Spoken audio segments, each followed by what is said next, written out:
హాజీపూర్ మండల పరిధిలోని దొనబండ గ్రామంలో ఉన్న జెడ్పీహెచ్ఎస్ ప్రభుత్వ పాఠశాలలో 2005 నుంచి 2011 విద్యా సంవత్సరాల మధ్య 10వ తరగతి వరకు విద్యాభ్యాసం చేసిన పూర్వ విద్యార్థులు సుమారు 15 సంవత్సరాల సుదీర్ఘ విరామం అనంతరం ఆత్మీయ సమ్మేళనాన్ని ఘనంగా నిర్వహించారు.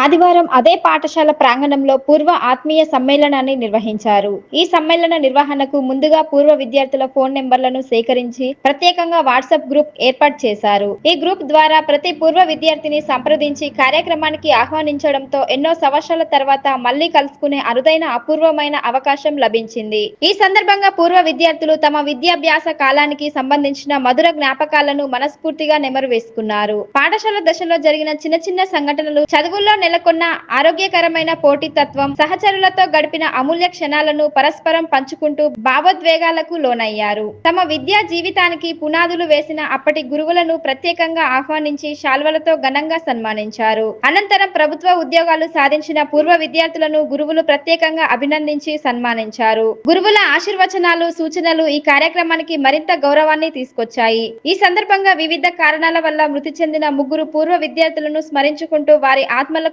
శాంతి చేకూరాలని మౌన నివాళులు అర్పించారు. ఈ దృశ్యాలు పలువురు విద్యార్థులను భావోద్వేగానికి గురి చేశాయి.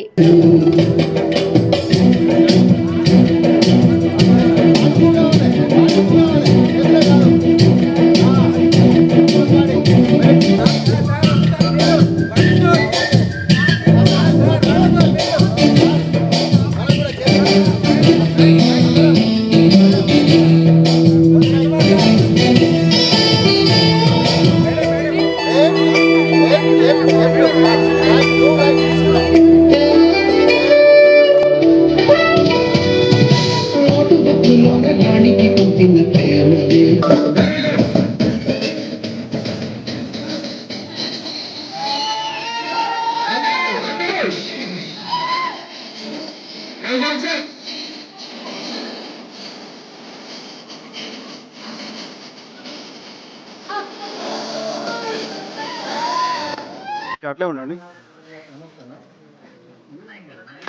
ఓకే.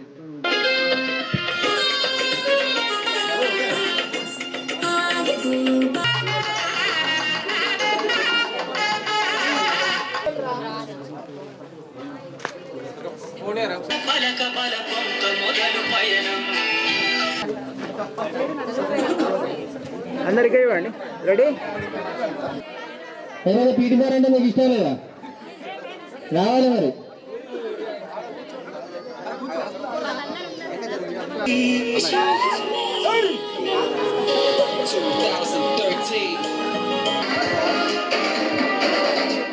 ఫోటో తీద్దాం.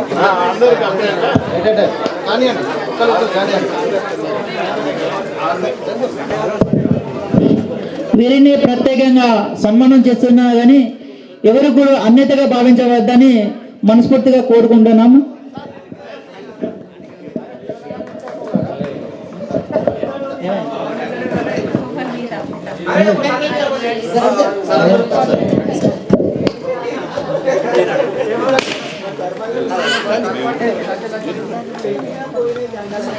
Okay, ready sir. ఇక్కడ ఇవ్వండి.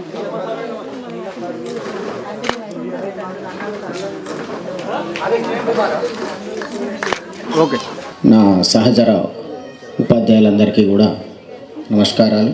పిల్లలకి శుభాశీస్సులు, వారి పిల్లలకు కూడా దీవెనలు. ఇంకా చిన్నపిల్లలు ఉన్నారు. మీతోని నాకు అనుబంధము తక్కువేరా. మీరు 8th క్లాస్కి వచ్చేసరికల్లా నేను వెళ్ళిపోయినట్టున్నాను. 6th 7thలో మీకు పాఠాలు చెప్పుండొచ్చు. అది నేను బలవంతంగా చెప్పాను. నాకు బాగా గుర్తు. అప్పుడు చెప్పిన పాఠాల కంటే ఇప్పుడు మీకు జీవితం నేర్పినటువంటి పాఠాలని బాగా ఆచరించారు. రమేష్ బాబు సార్ అదే చెప్పాడు, ఆచరించండి అని. ఆచరణ అది ముఖ్యం. చదువు యొక్క లక్ష్యము ఉద్యోగం కాదురా, డబ్బు కాదు. అది బాగా మీరు గుర్తుంచుకోండి. బాగా మంది పైకి వచ్చి మిమ్మల్ని మీరు ఇంట్రడ్యూస్ చేసుకోండి అన్నా కానీ కాన్ఫిడెన్స్ లేక వెనక్కి తగ్గారు. కారణం ఏంటంటే అదే మీరు మంచి పొజిషన్లో ఉంటే ముందుకు వస్తారు, మాట్లాడుతూ ఉంటారు. కానీ అది కాదురా. ఏ పొజిషన్లో ఉన్నా కానీ మనిషిగా బతకడం అనేటువంటిది ఇంపార్టెంట్. మనిషిగా మార్చేదే చదువు. మనకి చదువు లేకపోతే మనిషిగా బతకలేము. జీవులకి జంతువులకి మనకి తేడా ఎక్కడ వస్తుందంటే సంస్కారంతో వస్తుంది. ఆ సంస్కారాన్ని ఇచ్చేదే చదువు. సో చక్కగా మీరు ఒకవేళ ఏదైనా చదువుకోలేకపోయామని ఫీల్ అయినట్లయితే దాన్ని మీ పిల్లలకి చదివించేటట్లుగా ట్రై చేయండి. రెండవది నా రిక్వెస్ట్ ఏంటంటే మీ పిల్లల్ని మళ్ళీ గవర్నమెంట్ స్కూల్కే తీసుకురండి, ప్రైవేట్ స్కూల్కి పంపకండి. మీ డబ్బులు వేస్ట్ చేసుకోకండి. మీరు ఇంత ప్రేమగా ఉన్నారు, ఇంత అభిమానంగా ఉన్నారు అని మీరు అనుకుంటున్నారు కదా, ఇది గవర్నమెంట్ స్కూల్లోనే సాధ్యమైంది. ప్రైవేట్ స్కూల్లో ఎవ్వరు కూడా డబ్బులు పెట్టి చదువుకున్నారు, వాళ్ళకి సార్లకి మధ్యలో ప్రేమ ఉండదురా, అభిమానం ఉండదు, అది మన మధ్యనే ఉన్నది. నలుగురు దొరికింది, చాలామంది ఫెయిల్ అయ్యారు, తర్వాత సప్లిమెంటరీ పాస్ అయ్యారు. ఈ బ్యాచ్లో మా ఊరి నుండి నాతో పాటు ఇంకొక అతను, మేమిద్దరం, ఆయన ఫస్ట్ నేను సెకండ్, 7వ తరగతి నుండి 10th వరకు. నేను 7వ తరగతిలో ఫస్ట్ ఇక్కడ, అప్పుడు కామన్ బోర్డ్ ఎగ్జామ్ ఉండే, నేను మెరిట్ స్కాలర్షిప్ కూడా తీసుకున్నాను, 9th 8thలో కూడా తీసుకున్నాను. అప్పుడు నేను చదువుకున్నప్పుడు ఆ బిల్డింగు మాది 10th క్లాస్ ఫస్ట్ రూమ్, నేను అందులోనే 8th 9th 10th అందులోనే చదువుకున్నాను. అయితే అప్పుడు మేము చదువుకున్నప్పుడే అది కన్స్ట్రక్షన్ అయింది, అటువైపు ఒక బిల్డింగ్ కన్స్ట్రక్షన్ అయింది. మరి ఇక్కడ 10th పూర్తి చేయడం జరిగింది, 2nd క్లాస్లో పాస్ అయ్యాను. ఇంటర్ లక్షపేటలో చదివాను, డిగ్రీ మంచిర్యాల చదివాను, బీఈడి నల్గొండలో చేశాను. 93లో బీఈడి కంప్లీట్ అయింది, 94లో డిఎస్సి, 95లో జాబ్ వచ్చింది. మరి ఇక్కడ చదువుకున్న ఈ దొనవాడలో మా ఊరి నుండి ఎక్కువ విద్యార్థులు ఈ దొనవాడకు వచ్చేది. ఇక్కడ చుట్టుపక్కల ఎక్కడ కూడా ఉన్నత పాఠశాల లేకుండే. ఇది చాలా ఓల్డ్ స్కూల్, ఒకప్పుడు ఉర్దూ స్కూల్ కూడా, 1970లో ఉర్దూ స్కూల్. మా అన్నలు కూడా ఇక్కడనే చదివారు, చాలామంది చదివింది. ఇది చాలా పేరున్న బడి ఇది అని చెప్పేసి వచ్చి రావడం జరిగింది. నాకు చాలా సంతోషంగా ఉంది. మీ అందరూ చూడడము, మీ అందరూ కలిసి మాట్లాడము, అంటే అందరి ఫేస్ నేను బట్టి గుర్తుపట్టలేను, కానీ కొందరు ఫేస్ మంచి గుర్తుపడతాను. చాలా ఏజ్ అయిపోయింది కాబట్టి, నేను కూడా 15 years అయిపోయింది కాబట్టి, నేను ఆల్రెడీ రిటైర్ అయిపోయాను. రిటైర్ అయిపోయి 6 years అయిపోతుంది. సో కలుసుకోవడం చాలా సంతోషంగా ఉంది. సో మీ అందరికీ ఫ్యూచర్, మీరు అందరికీ వాళ్ళు పెద్దవాళ్ళు అయిపోయారు, మ్యారేజ్ అయిపోయారు, కొంచెం జాబ్ చేస్తున్నారు. మీరు ఏ జాబ్ చేసినప్పటికీ కూడా సాటిస్ఫాక్షన్ జాబ్ చేయండి, అంతే, ఏం కాదు. ఉద్యోగం ఉన్నా ఉద్యోగం లేకుంటే ఉద్యోగం ప్రయత్నం చేయండి, అంతేగాని ఉద్యోగం ఉందని చెప్పేసి ఉద్యోగం వాళ్ళు మనం అవసరం లేదు. మీరు మంచి ఆల్రెడీ పెద్దవాళ్ళు కాబట్టి ప్రతి దాంట్లో మీరు సాటిస్ఫాక్షన్ ఉద్యోగం చేయండి, ఉద్యోగం కోసం ప్రయత్నం చేయండి. ఇప్పుడు శ్రీనివాసరావు చెప్పాడు, ఈ మధ్య స్ట్రెస్ బాగా అయిపోయింది. ప్రతి విషయంలో స్ట్రెస్, చిన్న మాటగా స్ట్రెస్ అయిపోతుంది. మరి ముఖ్యంగా సందర్భం కాదు కానీ లేడీస్ స్ట్రెస్ బాగా గురవుతున్నారు. స్ట్రెస్ చిన్న మాటకే స్ట్రెస్ అయిపోతున్నారు. అలా స్ట్రెస్ గురి కావద్దు. మనకు ఓర్పు చాలా అవసరం కాబట్టి ఓర్పుతో ఒక్క నిమిషం ఆలోచించండి. అది చెప్పిన మాట. అయితే మీ బ్యాచ్ ఎలా గుర్తు అంటే, నాకు మీ బ్యాచ్తోనే నేను కూడా వెళ్ళిపోయా ఈ స్కూల్ నుండి.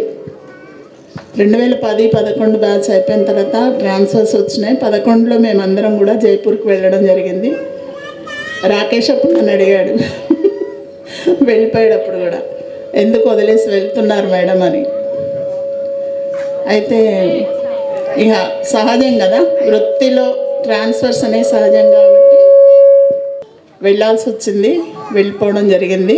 అయితే అందరూ కూడా, మీ అందరిని చూస్తే నాకు ఇప్పుడు చాలా సంతోషంగా ఉంది. అంటే అందరం ఒకే స్థాయిలో సెటిల్ అవ్వడం అనేది కుదరనటువంటి పని అనేది అందరికీ తెలిసిందే. మీరు విభిన్న రంగాలను ఎంపిక చేసుకొని వాటిల్లో ముందుకు కొనసాగుతున్నందుకు నా అభినందనలు. అయితే అందరూ కూడా వ్యక్తిత్వము అనేది అందరికీ ఇంపార్టెంట్. మళ్ళీ ఆహ్వానించడం కాదు నేను చెప్పేది, సార్ చెప్పినట్టే ఏంటంటే మీకుగా మీరు స్థిరపడడం, అది మీ వ్యక్తిత్వాన్ని తెలియజేస్తుంది. అయితే డబ్బు సంపాదించినటువంటి ఒక వ్యక్తి గొప్పవాడు అనేది కాదు, తర్వాత పేదవాళ్ళందరూ వ్యక్తులు కాదు అనేది కాదు. సమాజంలో మనందరికీ కూడా సమానమైనటువంటి స్థానం ఉంది. దాన్ని నిలబెట్టుకోవడానికి మనం ఎప్పుడు కూడా ప్రయత్నం చేస్తూ ఉండాలి. ప్రియతి ప్రియమైన విద్యార్థులారా, మీరు చక్కగా అందరూ కూడా పరిచయం చేసుకొని ఒక్కొక్కరి గురించి చాలా మాకు చాలా ఇది ఇంపార్టెంట్ ప్రోగ్రాము. కానీ 50% అటెండ్ అయ్యారు. మిగతా వాళ్ళు కూడా ఎంతమంది ఉన్నారో అంతమంది కూడా వస్తే బాగుండనేది అని నేను అనుకుంటున్నాను. ఎందుకంటే ఇంత గొప్ప కార్యక్రమాన్ని మీరు ఇక్కడ అరేంజ్ చేసినందుకు. ఆయన వివిధ ప్రాంతాల నుండి వచ్చారు. మరి వివిధ అంటే డిఫరెంట్ ప్రొఫెషన్స్లో మీరు స్థిరపడ్డారు. మిమ్మల్ని చాలా అభినందిస్తున్నాను. మరి నేటి కార్యక్రమానికి వచ్చి దీన్ని చక్కగా విజయవంతం చేశారు. ఎప్పటి నుండో రవలి కూడా నాకు చాలాసార్లు 2 సార్లు ఫోన్ చేసి చెప్పింది. ఇదివరకు ప్రోగ్రామ్ నేను కూడా చెప్పాను, ఎలక్షన్ డ్యూటీస్ ఉన్నాయి, ఒకసారి రఘుబాబు సార్ గారిని కనుక్కొని మరి టైం ఫిక్స్ చేసుకోండి అమ్మా, డేట్ ఫిక్స్ చేసుకోండి అంటే, లేదు మేడం మాకు ఇదివరకు కూడా ఒకసారి పోస్ట్ పోన్ అయిందని చెప్పేసి పట్టుబట్టి, అంటే ప్రతి ఒక్కరు కూడా ఇందులో అందరి ఇన్వాల్వ్మెంట్ కనబడుతుంది నాకు. అందరి ఇన్వాల్వ్ అయితేనే ఏదైనా టీం వర్క్ ఉంటేనే సక్సెస్ అవుతుంది. ఇంతకుముందు శ్రీనివాస్ సార్ కూడా మీకు చాలా విషయాలు చెప్పారు. ఎక్కువ నేను మాట్లాడను, ఎందుకంటే రఘుబాబు సార్ 2 minutes అన్నారు. కాబట్టి ఇట్లనే మీరు కూడా మీ ముందు మీ అయితే ఏవైతే లక్ష్యాలు నిర్ణయించుకున్నారో మీ లక్ష్యాలను కంప్లీట్ చేసే వరకు బాగా కష్టపడండి. మంచి భారతీయ పౌరులుగా స్థిరపడండి. మీ పిల్లలకి సంస్కృతి సాంప్రదాయాలను నేర్పించండి. భారతీయత ఉంది. మరి అటువంటి జీవితాన్ని లైఫ్లో మ్యారేజ్ అనేది, హస్బెండ్ అనేది, పిల్లలు అనేది నాకు తెలిసైతే ఆ బుక్లో ఒక పేజ్ మాత్రమే అనుకుంటా. ఆ పేజ్ తిరిగేసిన తర్వాత నెక్స్ట్ పేజెస్ ఉంటాయి మనకి కదా. మరి లైఫ్ కూడా అంతే, కష్టాలు ఉంటాయి, సుఖాలు ఉంటాయి. కానీ మరి కష్ట సుఖాల మేలి అది కలయికనే లైఫ్ అంటారు. అవి లేకపోతే కూడా మరి జీవితం మరి పరిపూర్ణతని సాధించుకోదు. మరి మీ ముందు మీరైతే ఏవైతే లక్ష్యాలను మరి అనుకున్నారో అవి మీరు కాబట్టి చెప్పడానికి ఏముంది, మనకంటే ముందు చాలా గొప్ప వాళ్ళు పుట్టినరు, చాలా విషయాలు మనకు నేర్పడం జరిగింది. ఒకటి ఏంటంటే ఇప్పుడు మనం చేయాల్సింది ఆచరించడం, చెప్పడం కాకుండా ఆచరించి మన పిల్లల యొక్క భవిష్యత్తును తీర్చిదిద్దుకోవడమే మన ముందున్నటువంటి లక్ష్యం. అంతకంటే ఎక్కువ ఏం లేదు. సరే, ఏమైనప్పటికీ మనందరికీ మంచి అవకాశం వచ్చింది. ఈ కార్యక్రమం సంతోషకరమైన విషయం. మీ మదిలో 15 సంవత్సరాలు అవుతున్నప్పటికీ మీ గుండెల్లో పెట్టుకొని మమ్మల్ని ఎంతో ప్రేమ అభిమానంతో ఈ కార్యక్రమానికి ఆహ్వానించిన మీ అందరికీ కూడా ధన్యవాదాలు.